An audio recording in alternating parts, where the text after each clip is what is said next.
Haha! I fixed another camera. Damn, I'm good. Well, my camera works again. I dropped it out of my pocket the other day and I thought I broke it. It turns out I didn't. What I did was I ended up just banging it on the van bumper here, and it turned on and started working.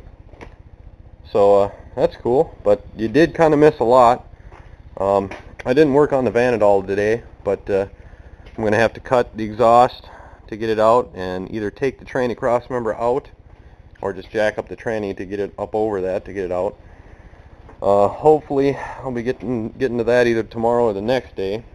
But another thing we did was we got my uncle's Ranger fired up. It hasn't run in 3 years. I didn't get any video of that because I thought my camera was broken. I don't think you can see it. It's pretty dark outside, but I'll get some video of that in the light. While I was down there, he gave me a t-shirt, and I thought it was pretty funny, at least for me to wear, continuing our commitment to safety. I was going to wear that and make some videos, but camera was dead. So another thing I did today, which I wasn't able to film, was, let's see, I'll get over here. We took the front brakes off the Seneca, which I didn't get to film because the camera wasn't working. So I'll do more of that tomorrow, and you'll get to see it. And another thing we did was I had the LTD out. My brother's girlfriend's car had the trunk smashed in the back end. So I took a chain, hooked it to the bumper of her car, and then attached it to the LTD there, and yanked her and pulled her straight again, so we can shut the trunk. But you missed all that, so oh well, we'll get more video tomorrow. Well, here's the wheel cylinder out of my brother's car. I'm kind of doing this video backwards because my camera wasn't working the other day, so I didn't get to film taking it all out or the way it's supposed to go in, but we'll do that maybe when we do the other side or when I put this side back in. So this is it. I cleaned it up a little bit. It was really nasty in there. And this is what came out of it. We got a spring, goes inside there. And then this piston sits on top of it inside here, and it's got a little seal that fits around the piston, and then a boot that goes over the top. That's pretty much all they are. So I bought a rebuild kit for I think it was a Polara or something of the same area because they didn't have the Seneca parts, and this is what I got in the kit. A little bit different. As you can see, the springs are completely different. The seal here is not one like this. This goes around the inside of the piston. This one obviously doesn't.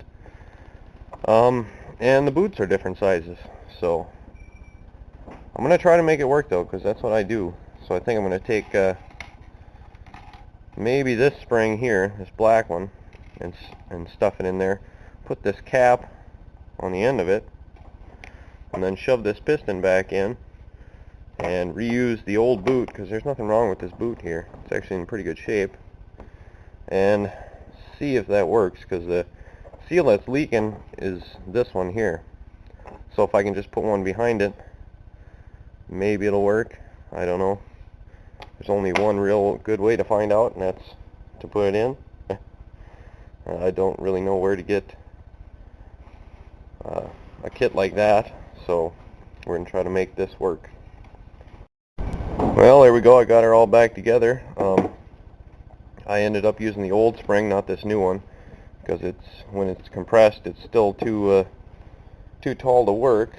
So I didn't use that one. Used the old one. Used the new seal in between, and then the old piston with the old seal I just left on there. Figure that won't hurt anything. So I also used the new boot. I was able to fit that over the top. So that one's done. Hopefully it'll work. Now we'll get to the other one. As you can see, it's not apart, not cleaned yet. It's kind of a goofy brake setup. These are the wheel cylinders for just one wheel. It's got 2 in each wheel, so 4 in the front. And to get them out, you actually have to take everything apart. You got to take the brake shoes off and the backing plate off, and it's a real mess, real pain in the ass, but hopefully they'll work.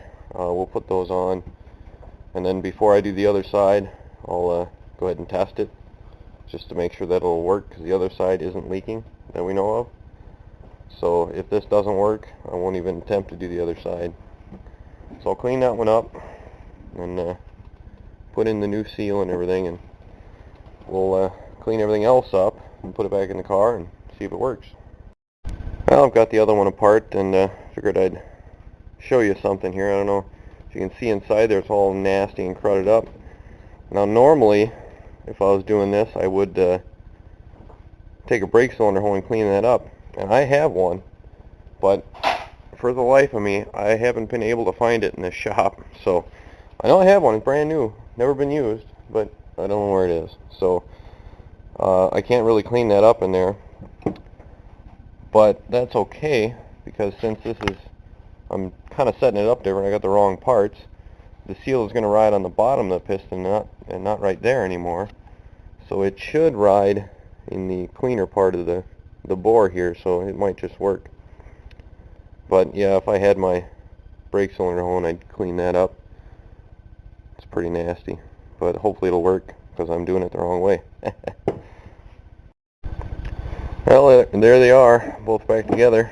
Now I would have liked to have done a lot of things differently with these, but you know, what are you going to do? I would have liked to have the right kit for one, and I would have liked to cleaned up those bores with a hone. But hey, maybe if you do enough things wrong, it'll all work out right. That's what I'm hoping anyway. Well, here we go. I got most of the brake parts sitting here ready to go back together. I tried to clean these off the best I could with what little brake cleaner I had left. And I don't know if you can be able to see it, but there's little cracks here everywhere. You know, when it gets a bunch of fluid on it, the brakes tend to kind of stick a little bit and get real hot and crack. And you know, normally you could just go uptown, buy a new set of shoes for 10, 20 bucks, whatever, throw them in, call it good. But unfortunately, this one's a little bit harder to find brakes for. These ones we found, they were 70 something bucks, I think, for a set. And we would have done the whole brake system, but my brother was in a hurry because he bought the car just before graduation and wanted to drive the car to school on the last day, and we were in a rush to get it done, so all we did was the shoes, just so he could move the thing. But that's alright. I mean, it needs more work, but we'll just put her back together and see if we can't get it to stop again at least. So I'm going to go ahead and clean up the other hardware pieces and throw it back together, and hopefully it'll work. Well, they're all assembled. As you can see, they're pretty goofy looking brakes, but now you can kind of see why it's a pain in the ass to get these wheel cylinders out. They're actually slid in underneath this plate. So you actually have to take the plate off to get the wheel cylinders out. And to take the plate off, you basically got to take 4 bolts here that hold everything to the car, and take that off, and undo the bolts that go through the back to hold the wheel cylinder in. Then you can pop them out, but it's also a pain in the ass to get these springs on here.